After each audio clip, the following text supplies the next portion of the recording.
Our News is brought to you by Alive. Hello and welcome to Our News. I'm Jerome Sawyer sitting in again tonight. Thank you so much for joining us.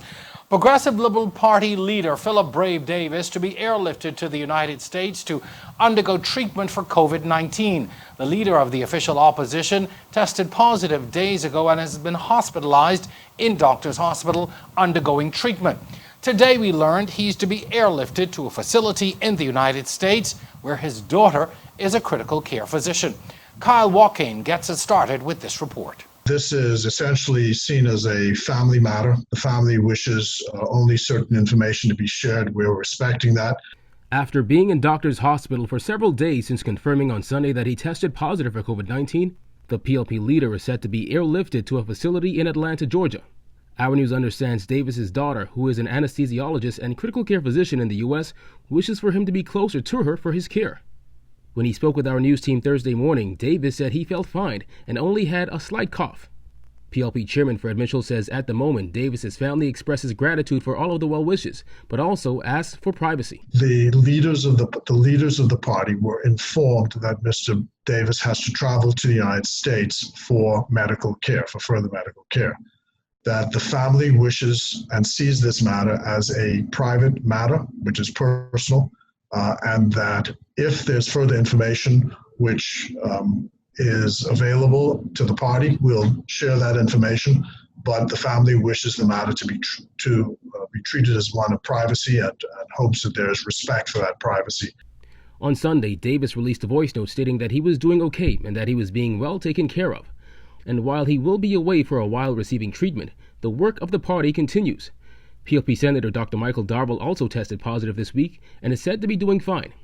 Mitchell, who spoke with us via Zoom from the U.S., said as for any other party members who may have come into contact with Davis, they have been contacted. In terms of people's own individual choices, personal health, those are questions which really have to be asked to them individually. But I would say that everyone who is connected with the matter has complied with the regulations and rules as required by the public health officials. In the meantime, Mitchell says sanitation is underway at the party's headquarters. I just want to assure the public, first, we've sanitized all the buildings. The Gambia House, the Lyndon Pindling Center has already been sanitized, so that's very professionally done, and we're able to use that facility again. We've called on the government, and I understand from the aide who works in the office that they've been working with the clerk of the House of Assembly to try and get that done, the leader of the opposition's office, because that's the government's office, so that that's sanitized and we're able to use that again. For Our News, I'm Kyle Walkane. Central and South Eleuthera MP Hank Johnson joining the list of hospitalizations from COVID-19. Johnson is the second member of Parliament to test positive. Johnson, in a statement today, said he's receiving medical treatment in New Providence. He thanked healthcare professionals for their skilled and detailed care of him and all Bahamians battling this virus. A police officer has been disciplined for breaking quarantine. That's according to Police Commissioner Paul Roll, who also revealed that 85 officers are among 500 in quarantine, now being monitored by the police force. For more on that story, here's Jasmine Brown. The police commissioner addressed those quarantine concerns as he spoke to the media here at the Cable Beach police station, as he also revealed that at least one officer has broken quarantine. I have reported one officer who had breached quarantine, and I took disciplinary action with him. The police commissioner also revealed there are currently 85 police officers in quarantine after they were exposed to COVID-19. Last week, 45 police officers were in quarantine. Commissioner Roll also shot down claims that other officers were not following the rules. Officers have been compliant, much as I'm aware, and they're doing their best, like I said, and they're being interacting all along. So I'm not aware of that issue. Roll was asked about the issue on Thursday as he and other officers gave reporters an inside look at how the Hubcat monitoring platform works. Roll says police are currently monitoring 500 people through the app. That's down from the 750 people he says were being monitored last week. The commissioner brushed off concerns that having nearly 100 officers out of the system will put a strain on the force. I can tell you today that we have around 85 police officers in quarantine. So that does not affect significantly our ability to respond. We're still able to effectively police. Because on any given day, I mean, we have police officers, we have at least 500 officers off. Not everybody knows work the same shift, right? Yeah, so we have means of dealing with that issue. Reporting for our news, I'm Jasmine Brown. Police officially launching the COVID-19 command center at the Cable Beach Police Station today.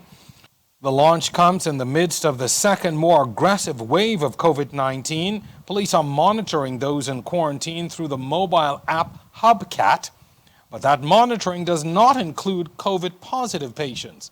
It only covers those in quarantine from exposure or following travel. Chief Superintendent Shivago Dean explains how the process works. So once you enter into our airport, you will be greeted by one of our ambassadors at the airport who will take all of your information and input that information into our Hubcat system.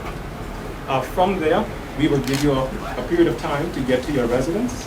And once you get to your residence, we will make a call to you, make sure that you are there, and so that we can put a geofence around your residence. Police are alerted if the person being monitored breaches the geofence. Dean also addressed concerns about people trying to manipulate the system and doing things like leaving their phones home. He said everyone in quarantine is required to sign a form agreeing to certain stipulations. It must be on. Your data or location must be on, and that form you will sign to that effect. All right. And so again, if you are to not have your cell phone in your possession, if you will not have your cell phone on, then again you will find to be in violation. Two businessmen arrested earlier this week for protesting at Windsor Park are speaking out.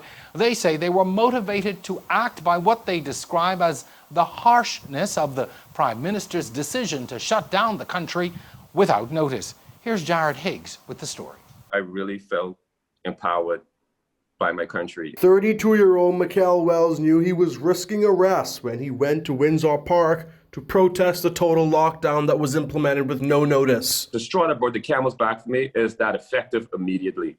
You know, you have to consider outside yourself. Wells met up with a friend, 38-year-old Mario Woodside, and after a quick prayer, the men converged on the park. There's already a lot of officers. They're already arresting people. Wells and Woodside say the protesters were vastly outnumbered by police. They were given the chance to leave, but they insisted on staying. They were both arrested, with Woodside's arrest captured on video. Put your arm behind the back, please.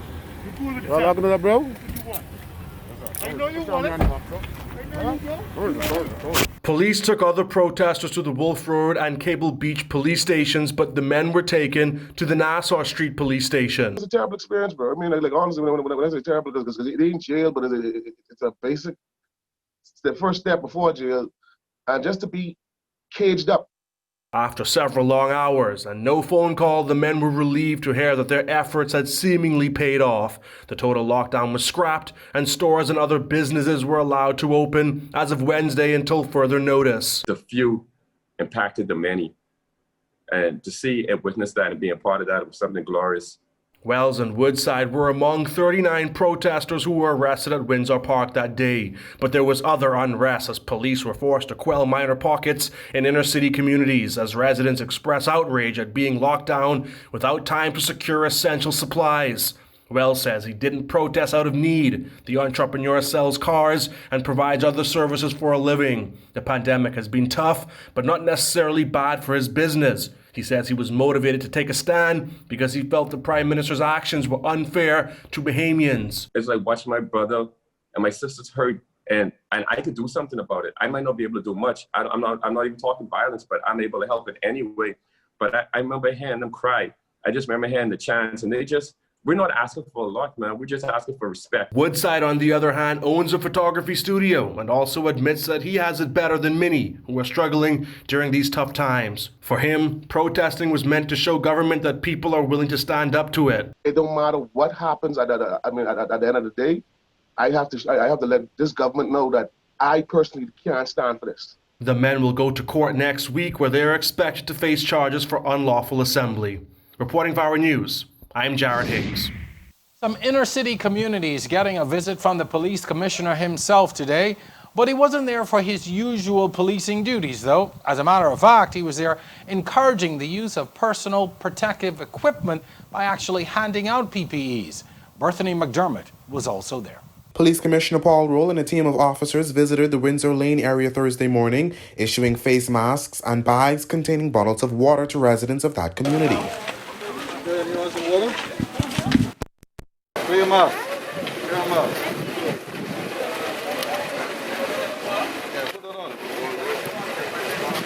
Though residents were grateful for the kind gesture, the overwhelming response from members of this community is that they are desperately in need of food. Resident Henry Wright said the COVID-19 pandemic and the many lockdowns have left many of them out of work and struggling to survive. No, we ain't appreciate that at all. I mean, I can speak for myself. We don't need water, we need food. They don't know and give us our money and they talking about only water. We ain't camels. We need food. Wright says since the onset of the pandemic, he has been hustling to make ends meet. However, he isn't alone. Jermaine Henfield says he's barely surviving. He too stressed that the people of Windsor Lane are hurting and are in need of food. I'm working through the lockdown, but we just barely surviving. We barely making it through here.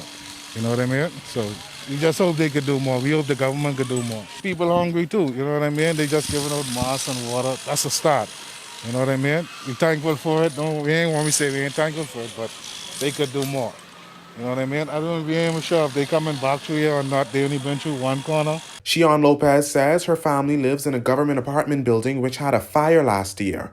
According to Lopez, this is the first time anyone has come to offer any sort of assistance during the pandemic, adding that she feels government isn't listening to their concerns. I could have been getting sick and then my children get sick. I had to live someplace else. I want my children here with me. And I'm assisting my mother and only so much I could do. And there is deteriorating ticks, flies, waste in the light, what you're supposed to be getting light from. This is the first assistance I get you from y'all, the water, the mask, and stuff like that. We haven't gotten no assistance in no time. I tell you, I thank y'all for y'all ass, because the government wasn't giving us theirs. They wasn't lending us theirs no time. In recent weeks, the Bahamas saw a rapid increase in COVID-19 cases.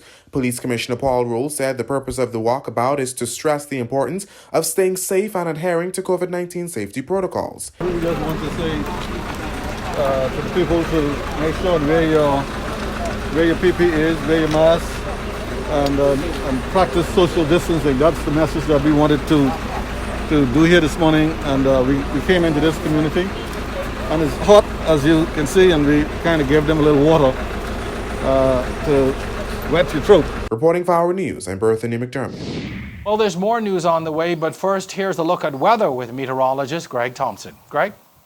Thanks, Jerome. I'm meteorologist Greg Thompson with your first look at weather, being brought to you tonight by Downey. Currently on the outside, we have partly cloudy skies. Temperature of 85 degrees Fahrenheit. Winds out of the south-southeast at 6 knots. Feels like temperature around 91 degrees Fahrenheit. On our satellite, broad trough across the Gulf of Mexico continues to pump moisture across the northwest Bahamas, generating showers and thunderstorms across those areas, while the surface high pressure continues to dominate the central and southeastern islands. That's your first look at weather. Stay with us, your extended forecast is still to come. And still to come tonight, crowds line up at Laundromats, now allowed to reopen. Stay with us.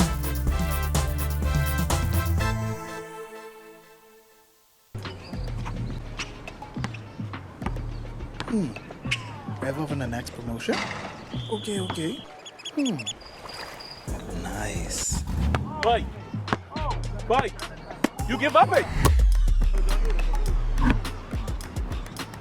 Best 2 out of 3. Sign up for Rev Trio and opt in to NBA League Pass absolutely free. Visit rev.bs or call 601-8992 for details. Rev, you and us, together.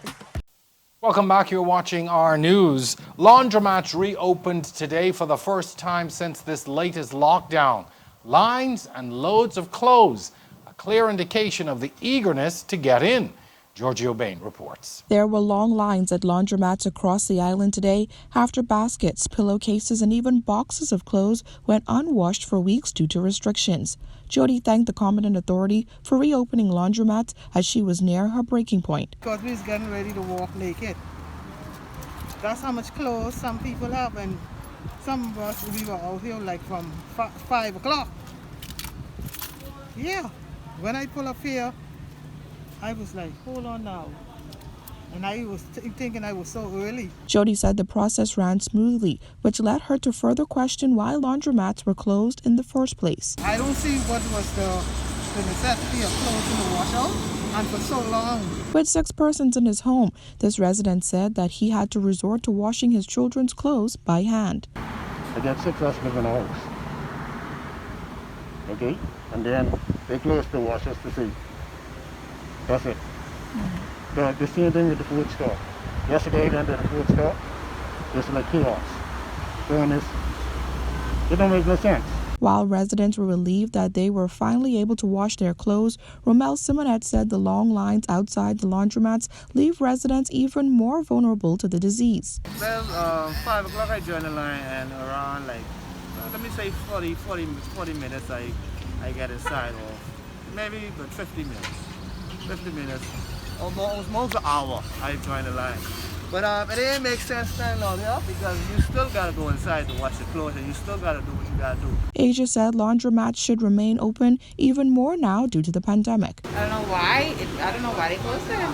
What sense does that make? You know, these people depend on the washers. These people got a lot of baskets. I mean, it's just a lot of clothes they've been piling up. Reporting for our News, I'm Georgia Bay. The sting of Monday's abrupt lockdown still lingering with many residents. In fact, many folks are still stocking up just in case. Long lines plagued water stores for the second straight day, as many say they are still concerned about the possibility of a lockdown.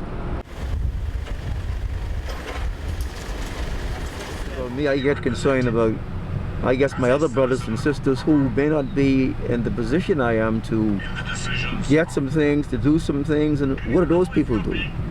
Those are the people that I really get concerned about, who live day to day and week to week, you know. How do you care for them? The line at Chelsea's Choice bobbed and weaved around the compound and extended into the road as dozens of residents came to stock up on water. I ain't complaining. I can take what I get and keep praying. How much water you came for? 8. That's good enough. You tell how long? Well, I got family. We spoke to George Seymour around 1 p.m. He had been on the line since 6 a.m. He said the lockdowns take away the freedom of people who often don't have the time or the means to get what they need. Seymour added that the Prime Minister's reversal of Monday's lockdown is cause for resignation. I just hope he takes the people's advice. He needs to resign.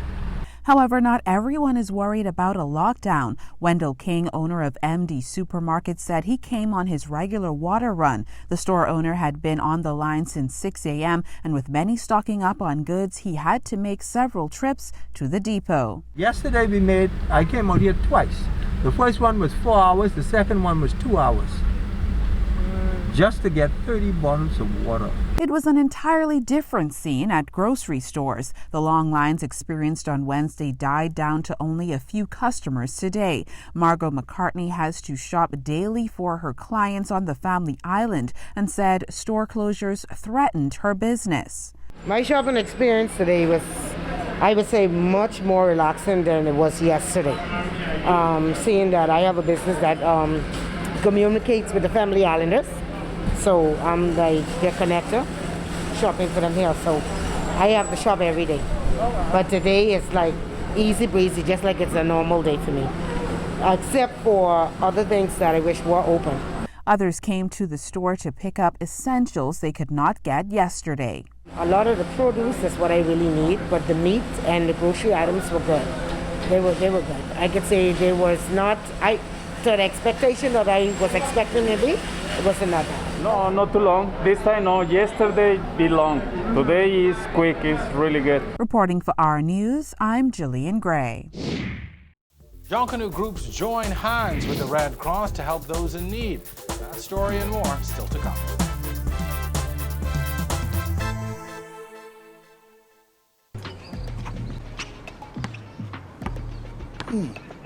Rev up in the next promotion? Okay. Nice. Bye. You give up it. Best 2 out of 3. Sign up for Rev Trio and opt in to NBA League Pass absolutely free. Visit rev.bs or call 601-8992 for details. Rev, you and us, together. Volunteers showing up in the dozens today at the Red Cross's JFK headquarters. They came to lend a helping hand in the organization's massive food distribution program. Kyle Walkane reports. It's a touching sight to see.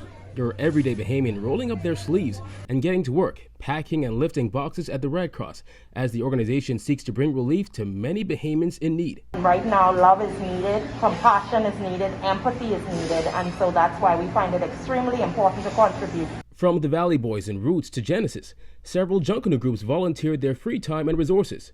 Sadira Cooper said with members and supporters hurting because of the pandemic, Junkanooers had to show it's not just about what happens on Bay. It is extremely important because we as a country at this time in crisis need to pull together and show that we are sticking together. We found it important to come and volunteer with the Red Cross because we know that in these times a lot of people are hurting, even numbers but are not hungry. So it was important for us to be a part of, assisting persons in need. The Red Cross is known to spring into action whenever there is a natural disaster. But with the hurricane season becoming more active and the pandemic taking a toll on cupboards throughout the island, Red Cross Youth Officer Andrea Strawn says they don't look at it as a difficult task. I don't even look at it that way because we are the Red Cross. So we are here to assist during times of disaster. And this is a natural disaster. COVID, even though it is a pandemic, this is a natural disaster. And it's a disaster that everyone has to keep adjusting to. The Red Cross is no different. And as more and more volunteers band together packing food items, cleaning supplies, and toiletries for those in need, those who showed up today made the call for more to pitch in. And throughout the year, we continue our efforts to ensure that we keep our community first, that we assist our community in every aspect. Our reach goes beyond Bay Street, and that's where we formed the hashtag Bigger Than Bay. So we're here today assisting the community with the fight against COVID-19. For Our News, I'm Kyle Walking. Meteorologist Greg Thompson is up right after this break with a look at your extended weather forecast.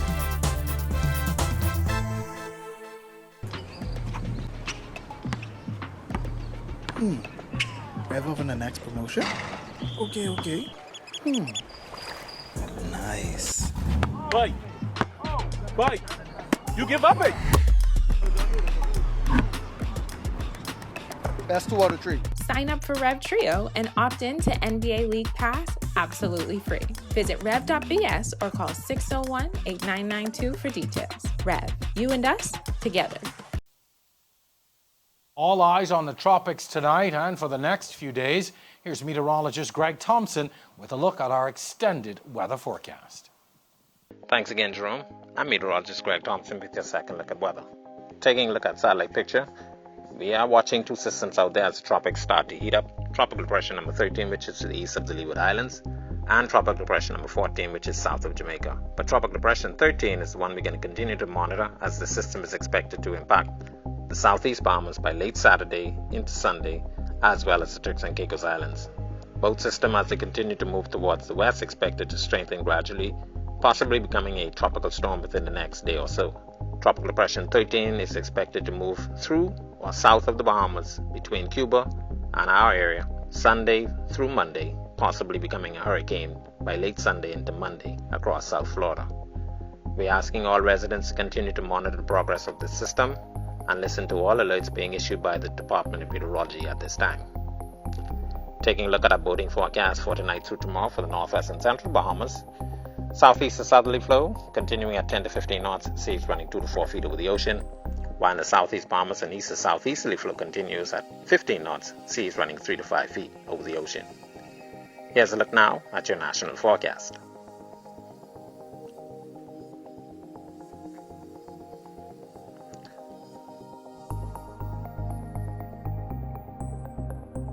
Now a look at your extended forecast through Tuesday.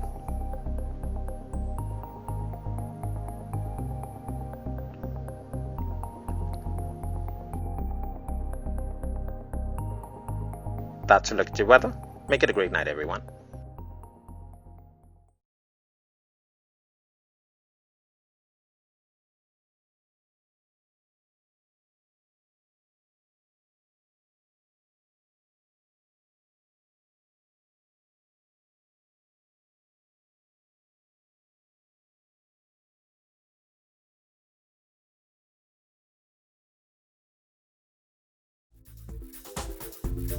That's going to do it for tonight's news. On behalf of the entire team, I'm Jerome Sawyer. Thanks for watching. Enjoy the rest of your evening.